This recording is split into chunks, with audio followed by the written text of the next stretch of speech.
Y es importante porque a veces uno tiene un criterio, pero en derecho es bueno que existan otros criterios que acrecenten el pensamiento y lo nutran. Entonces Lisette ha invitado al doctor Rogelio Valencia, es abogado, y conversábamos hace un momento y yo quisiera que la ciudadanía sepa, abogado Rogelio Valencia, de cuál es su percepción jurídica en este juego o pugnas, esas son palabras realmente mías, en el caso de la señora vicepresidenta constitucional de todos los ecuatorianos, Verónica Abad Rojas. ¿Es legal? ¿Es ilegal? ¿Es legítimo? ¿Ilegítimo? ¿Procedente o no lo que realizó el Tribunal Contencioso Electoral en contra de la señora Verónica Abad, abogado Rogelio Valencia? Muchas gracias, muy buenos días, Lice, muy buenos días, abogado Morán. Almeida. Siempre agradecido por la oportunidad.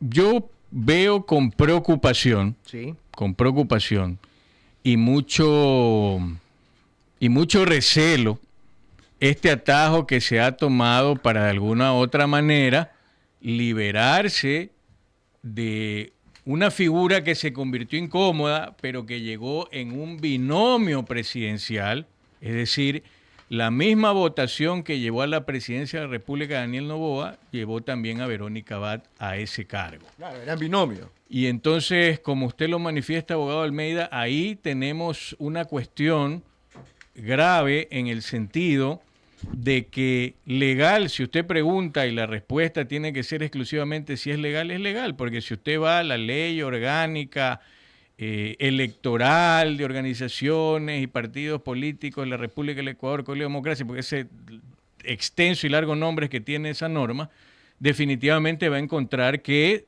está establecida esa posibilidad de la justicia electoral que está blindada, lógicamente, constitucionalmente, a través del Tribunal Contencioso Electoral, porque recordemos que la función electoral se compone por el CNE, que es el Consejo Nacional Electoral, donde usted tiene los actos administrativos que emanan de ahí, y la justicia electoral, que es el Tribunal Contencioso Electoral. Ahora, ¿cuál es la gravedad que genera este mal precedente? Preocupación mayúscula. Genera preocupación mayúscula porque usted se enfrenta a un atajo para no respetar lo que la misma Constitución delinea y devela como responsabilidad política a través de un debido procedimiento parlamentario de control político, más conocido como juicio político. Y efectivamente. Ese es el procedimiento especial que tiene el presidente para y el vicepresidente de la República. Eso está establecido de manera diáfana en la Constitución. Sí. Ahora, ¿qué sucede cuando esta cuestión, porque acuérdese usted que este tema bastante álgido y dilatado de la vicepresidenta de la República, Verónica Abad, básicamente tiene que ver con el hecho de que arrancó por un acto administrativo en el Ministerio de Trabajo, cosa que fue una aberración, cosa que frente a la justicia constitucional definitivamente se cayó en primera y segunda instancia, llegan al punto de un tema que tiene que ver con violencia política de género, que se establece, en este caso, de dos autoridades con reconocimiento nacional, canciller y vicepresidenta, y resulta que de mujer a mujer termina usted teniendo este resultado, que la apelación presentada para llegar a ese pleno, lo que basaba era el tema de la violación del debido proceso desde incluso la citación. Y ahí sí tenemos los que de alguna u otra manera participamos en el tema de la opinión pública y en el hecho de, sin necesidad de conocer a la persona o de alguna manera comulgar o tener una línea de participación con sus criterios o pensamientos políticos, porque eso yo no tengo, por ejemplo, con Verónica Abad, pero tampoco puedo desconocer que si hoy es ella, mañana puede ser cualquiera de las autoridades que están en el Estado, empezando por el presidente de la República, o cualquiera de los seres humanos que habitamos este país, porque entonces estaríamos rompiendo la naturaleza propia que esta Constitución trae desde el 20 de octubre del 2008. Es decir, dejamos el imperio de la ley para pasar al imperio de los derechos. Y entonces usted tiene que evaluar dos cosas fundamentales de entrada: la convencionalidad, que son los instrumentos internacionales, las sentencias de la Corte Interamericana de Derechos Humanos y las sentencias de la Corte Constitucional, que se incorporan en los denominados bloques de constitucionalidad como parte de la Constitución para defender ¿qué cosa? Derechos fundamentales y libertades públicas. Si eso no se hace con una vicepresidenta y se sientan nefastos precedentes de que en justicia electoral no es que se destituye, ojo, no, a través de eso no se la ha destituido. Cuidado, y el criterio es, ¿la destituyó el Tribunal Constitucional? No, señores. El Tribunal Contencioso Electoral lo que ha declarado es, en el Pleno, no aceptar la apelación, lógicamente ratificar la sentencia del juez inferior que sanciona a nivel pecuniario, estamos hablando a nivel económico, y también con la suspensión por 2 años de los derechos políticos. Ahora, la resultante de la suspensión de 2 años de los derechos políticos evidentemente es que usted se queda out y se puede considerar esto más que una muerte política, incluso una muerte civil, porque usted no puede ocupar ese cargo público y definitivamente tiene una afectación que probablemente en todo lo que tiene que ver con el ámbito público político no le permite actuar. 8:47 minutos, doctor Rogelio Valencia. Esto es como una especie de semántica, porque resulta que dicen no haberla destituido, como dice la Constitución, porque no les compete y no quieren caer en ese error, pero hacen lo que sí legalmente le permite al Tribunal Contencioso Electoral, que es inhabilitarla en sus derechos políticos, elegir y ser elegida y otras cosas más, o a participar. Pero aquí viene el detalle. Esto es como más o menos decir, tal persona mató a X persona, pero no, lo que hizo fue privarla de la libertad. Un juego semántica de palabras, porque es o no es inhabilidad de sus derechos políticos. Ahora ya dicen que ella ya no puede ser vicepresidenta de la República. Entonces pareciera de que la intención principal fue que ella no sea vicepresidenta de la República. ¿Cómo entender este juego? Yo lo entiendo muy claro, pero jurídicamente hablando usted lo puede explicar muchísimo mejor que yo. Definitivamente fue un atajo que se utilizó para dejar fuera del juego por incomodidad a la vicepresidenta de la República. Yo particularmente no creo que haya sido necesario armar todo este frente por parte del gobierno nacional. Porque, bypassa la Constitución, doctor. Bypass, atajo, de alguna otra manera el pasarse de listo o pisotear al final del día la Constitución. Yo no creo, porque mire, esto ya dejó de ser incluso un tema directamente del presidente de la República y pasó a ser un tema del gobierno nacional, de que la incomodidad que representaba Verónica Abad era insalvable y por lo tanto había que buscar la manera de que ella quede fuera de ese espacio. ¿Fuera de qué? De que pueda asumir... De que pueda asumir la presidencia de la República. La presidencia, cosa ahora que en este caso que el presidente es candidato. Desde mucho antes, pues. Si estamos hablando de que en primera vuelta... Pero es que sí ejercía las funciones de vicepresidenta, pero cuando ya llegó esto de primera vuelta, doctor, del presidente participar en las elecciones, es que comenzó más dura esta rivalidad. Ahí entramos a un tema de fondo, que en el debate presidencial del domingo, definitivamente no se dejó diáfano todo lo que se pretende. Y en esta parte de la gobernabilidad al final se habló, ya hemos escuchado que la tendencia de los dos candidatos es llegar a Asamblea Constituyente. Sin embargo, Luisa González no lo nombró en el debate. Lo ha dicho luego en otras entrevistas que no es la prioridad, pero hay un interés hacia llegar allá.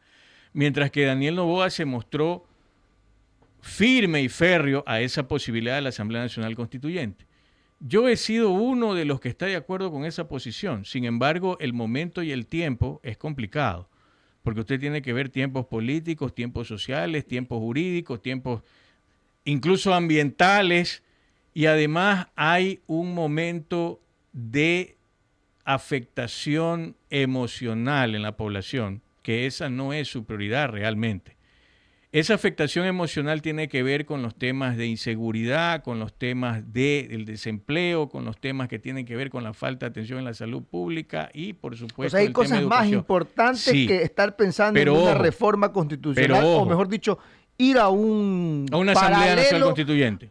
asamblea para que reforme o haga una nueva. Porque... Vamos a ese punto, porque, verá, yo siempre he sido partidario de esto porque creo que la primera seguridad que usted tiene que garantizar en el país es la jurídica. Estoy de acuerdo con usted. Si usted no tiene seguridad jurídica, todo el resto es un menjurje. Así es. Y son parches. Entonces, claro, el criterio de ir a una nueva Asamblea Nacional Constituyente para tener la Constitución que sería la número 20, definitivamente no es una cosa que agrade a todos. ¿Por qué? Porque usted necesita 3 procesos electorales para llegar allá. Claro. Y la gente está harto fastidiada de ir a votar ya prácticamente cada año, cada 6 meses, cada 2 años, porque resulta que está eligiendo a sus representantes para que resuelvan los problemas, no para que le digan, oye, voy a hacer esto, ¿estás de acuerdo o no estás de acuerdo? Entonces, mire usted que los resultados de las consultas últimas, consultas referéndum, no han sido los más óptimos. Las preguntas básicas fueron reveses para el gobierno nacional. Así es. Entonces, cuando se pretende una Asamblea Nacional Constituyente, hay que ser claros hacia dónde vamos a plantear y a ir. ¿Por qué? Porque hasta la misma Corte Constitucional, ya en el 2021, se pronunció sobre el hecho de que una nueva Asamblea Nacional Constituyente para reformar, cambiar la Constitución, Sí. no necesariamente tiene que ser de plenos poderes, sino de alguna otra manera específica. Así ¿Por qué? es. Porque la idea no es venir a este juego de que voy a reescribir todo, voy a refundar el país. Así es. Porque eso Un cambio de constitución como me parece. no ha solucionado nada. Ahora, sí es verdad que un avance es pasar del imperio de la ley al imperio de los derechos, sí, pero también hay excesos en el estado de bienestar. Y uno de los problemas mayúsculos que justamente a nosotros nos aqueja, como esto, que es el tema que ha ocurrido con el Tribunal Constitucional Electoral, es producto de que en la parte orgánica de la Constitución usted tiene cuestiones como definitivamente el hecho de que usted tiene que hablar de 4, yo me refiero a 5 tipos de justicia.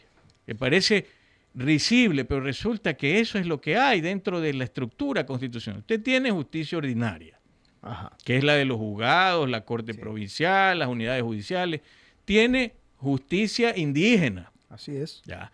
Tiene sistema de justicia constitucional Sí. y tiene el sistema de justicia electoral. Aparte de eso, yo me atrevo a decir que hay en los sistemas de justicia de los jueces de paz. Que no existen, pero sí. Que no existen, pero que hay los métodos alternativos Así de solución es, de así conflictos, los centros de arbitraje, etc. Entonces, mire usted, si tenemos esto, que no está pues especificado en la Constitución, pero que en la realidad, en el andamiaje del día a día ocurre, entonces ahí es donde hay estas discusiones de si la Corte Constitucional, que no es la representante de una función, porque en su momento académicamente yo me pronuncié en el tema de que resulta que en la Constitución generaron 2 funciones adicionales a las comunes conocidas de la división del poder, que es la ejecutiva, la legislativa, la judicial. Tenemos nosotros la de transparencia y control social y la electoral. Resulta que se olvidaron de la constitucional. Y la constitucional, que es a través de la Corte Constitucional la que le dice al presidente de la República, sabe que su decreto es inconstitucional, por lo tanto queda declarado inconstitucional y no tiene efectos jurídicos. A la Asamblea Nacional, a través de lo que es el control abstracto de constitucionalidad, o incluso a través de esto que se llaman las sentencias manipulativas, Sí. aditivas, las sentencias manipulativas reductoras o sustitutivas, le dice, ¿sabe qué? Las leyes hay que cambiarlas de esta manera o tiene que agregarle esto, quitarlo de acá o hacer una nueva ley. Entonces, ¿qué tenemos como fondo? De que nos llama la atención, por supuesto, de que hay blindajes constitucionales y lo mismo en la Ley Orgánica de Garantía Jurisdiccional y Control Constitucional para temas como el que estamos tratando. Pero ¿qué pasa, doctor Rogelio Valencia, cuando dentro de este proceso electoral se lesionan derechos personalísimos o derechos en materia procesal, debido proceso, que los asiste a los ecuatorianos y a los ciudadanos en general?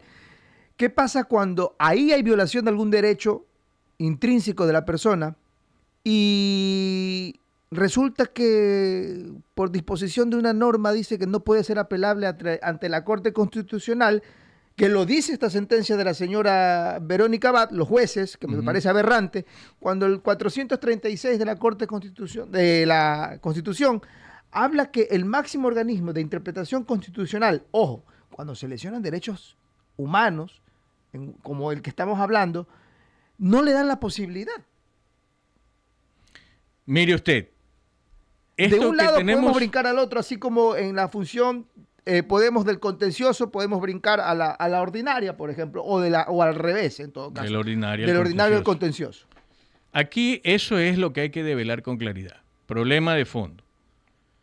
Los blindajes están en la misma Constitución porque usted encontrará en todo lo que tiene que ver respecto a esta función electoral que cuando se refiere al Tribunal Contencioso Electoral lo nombran como el órgano o el organismo directamente de administración de justicia constitucional cuyos fallos son de última instancia y que causan jurisprudencia en materia judicial electoral o en materia de lo que tiene que ver con juzgamiento a nivel electoral.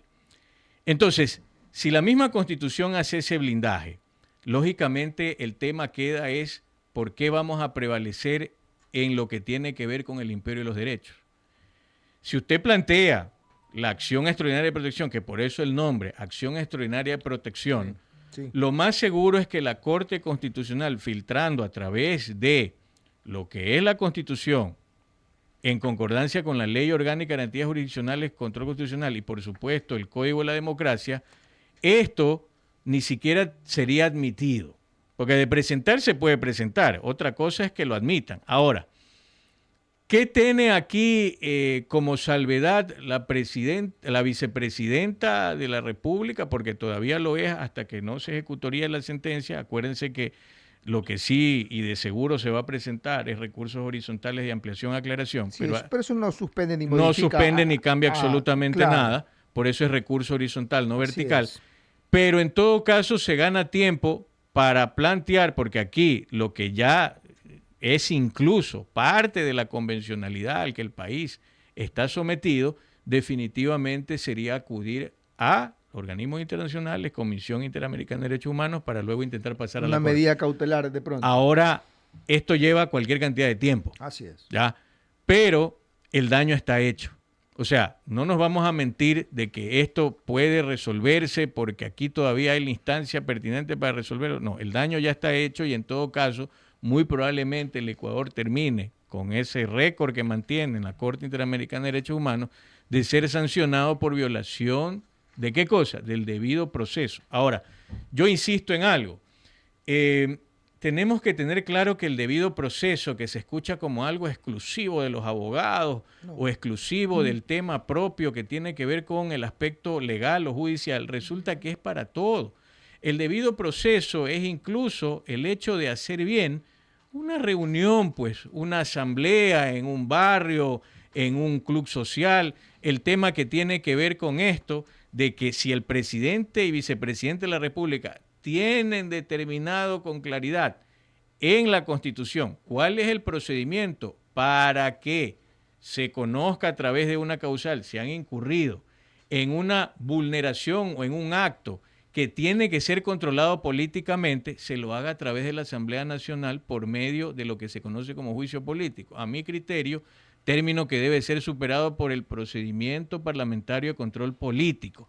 Pero si eso no se toma en consideración, claro, yo juego con la otra posibilidad porque como no resultó ni la de la Asamblea, ni tampoco resultó, recuerden ustedes, la del Ministerio de Trabajo a nivel administrativo, entonces me voy otra vez a nivel de la justicia electoral. Pero definitivamente, lo que nunca vamos a estar de acuerdo es que vulneración al debido proceso es un mal precedente, porque si eso le pasa a alguien que está ejerciendo la vicepresidencia de la República, nosotros los comunes, ¿qué será que no tenemos al resto de los seres humanos que habitamos aquí? 8:59 minutos y para finalizar, el artículo 221 en su último párrafo habla que de las funciones del Tribunal Contencioso Electoral. Aquí hablamos con leyes también, es que es importante esto. Sus fallos y resoluciones en el numeral 3. Sus fallos y resoluciones constituirán jurisprudencia electoral y serán de última instancia y de inmediato cumplimiento. ¿Por qué la discrecionalidad entre un alcalde, como es el caso del señor Pincay en Cantón Portoviejo, que siendo sancionado por el Tribunal Contencioso Electoral, no quedó fuera como alcalde per se, o siguió o continuó ejerciendo su función de alcalde? Acá no es precisamente lo que eso pasa. ¿Por qué esa diferenciación? ¿Por qué esa discrecionalidad que en lo personal a mí me aterra? Muy buena pregunta, abogado Almeida. Es extraordinario. Yo recuerdo bien el caso del alcalde de Portoviejo, Pincay, porque él termina siendo prácticamente sancionado por el hecho de no asistir al debate en el proceso electoral de seccionales, que fue en el 2023, el debate en la ciudad de Portoviejo. Sí. Ahora, lo que usted dice ya escapa del tema propiamente dicho de la Constitución y de las mismas leyes. No vamos a negar que la naturaleza del Consejo Nacional Electoral y del Tribunal Contencioso Electoral, que no debería serlo, es político. Lamentable entonces. Y lastimosamente, esa realidad, ¿por qué no debería serlo? Porque se entiende que para eso tenemos al desdichado, insultado, prácticamente vilipendiado Consejo de Participación Ciudadana y Control Social, porque resulta que no hemos terminado de tener las injerencias que pueden venir, porque por más que se haga ternas de parte de la función ejecutiva, de parte de la función judicial, de parte de la función legislativa, los problemas no son las ternas, los problemas son qué pasa con todos esos concursos. Porque acuérdese usted que uno de los objetivos máximos de la Constitución que está vigente era llevarnos a la meritocracia. Así nos dijeron. Pero esa meritocracia no ha terminado de aterrizar. Y definitivamente, mientras esto siga sucediendo y la injerencia política sea la que esté estructurando, reestructurando y dominando en órganos de las funciones del Estado, es peligrosa la situación de la República del Ecuador y, por supuesto, ahí sería más que justificada la necesidad y la realidad de una Asamblea Nacional Constituyente para cambiar esta barbarie, porque eso es entrar a una barbarie. Recordemos que por eso tenemos las funciones del Estado o los poderes del Estado, era para romper con el Estado despótico o el Estado monárquico. Pero ¿qué está pasando? Esa es la pregunta. Y ahí sí, como usted dice, no solamente da temor, sino preocupación de qué es lo que le puede pasar al común de los mortales, seres humanos que habitamos en este país, si esto está sucediendo con una vicepresidenta y las aplicaciones del inmediato cumplimiento de estos fallos no son pues iguales para todas las autoridades.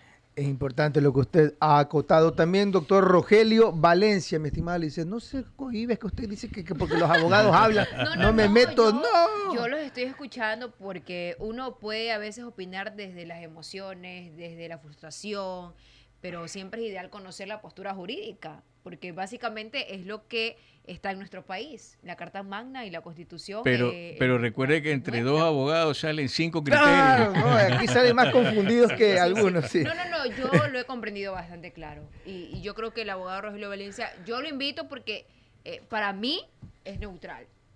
Y a veces es importante, ideal, escuchar a alguien que sepa de lo jurídico, pero que se mantenga en su postura de lo neutral. Porque ¿de qué me sirve a mí invitar a alguien que sepa de la Constitución, pero vaya inclinado al sector político? Entonces, no. Vale la experiencia de alguien que sepa del tema, abogado, para que más que todos los oyentes conozcan. Estamos para servir. ¿Algo más que deseas destacar?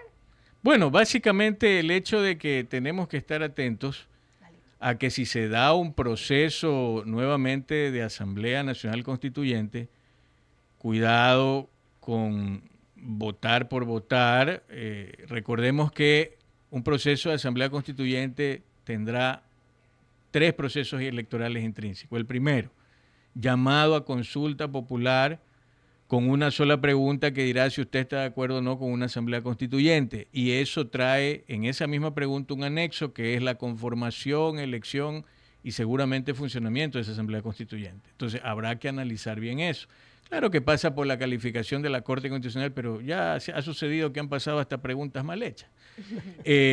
Sí, claro. Y de ahí tenemos el segundo proceso electoral, 3 candados para llegar a... que será el hecho de elegir a los que van a conformar la Asamblea Constituyente, que ahí respondo a algo que decía el abogado Almeida también. Es muy probable que si se sustituya, se suspenda anticipadamente el funcionamiento de la Asamblea Nacional, la que es lo que conocíamos como Congreso, y tengamos solo funcionando la Asamblea Constituyente. Podría ser ese el caso. Esa sería la estrategia también. O también, a mí no me sorprendería. La estrategia marquetera. O podría suceder lo que sucedió en Chile, que no fue tan funcional, que estaba el poder constituyente, el poder constituido, y eso era un lío. Y adicionalmente, el último proceso electoral... ¿Aceptas o no al pueblo? El último proceso electoral es el referéndum de los 200, 100, 500 artículos que salen en la Constitución, porque la verdad sea dicha, ¿no? Yo particularmente, yo no voté por el proyecto constituyente que está vigente el 20 de octubre del 2008, porque mire, aún siendo profesional del derecho, estudiando una maestría en Derecho Constitucional, hasta el día de hoy no se termina de analizar con profundidad los 444 artículos. Y resulta que nos dicen, mire, desde que entramos el 20 de octubre del 2008 a este paradigma de los derechos, la Constitución no son solamente los 444 artículos, son las disposiciones generales, transitorias, el régimen de transición que ya pasó, pero adicionalmente a eso, las sentencias de la Corte Constitucional. Las interpretativas también. Tiene que incorporar todo lo que es convencional, sentencias de la Corte Interamericana de Derechos Humanos, instrumentos internacionales como opiniones consultivas, etcétera. Entonces el tema es un compendio. Es mucho más amplio.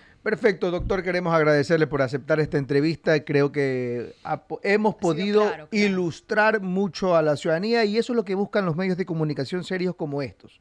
Tener panelistas que contribuyan, ¿verdad?, al conocimiento principalmente y a partir del conocimiento uno poder decir las cosas con firmeza y qué es lo que realmente está pasando en nuestro país. Gracias, abogado Rogelio Valencia.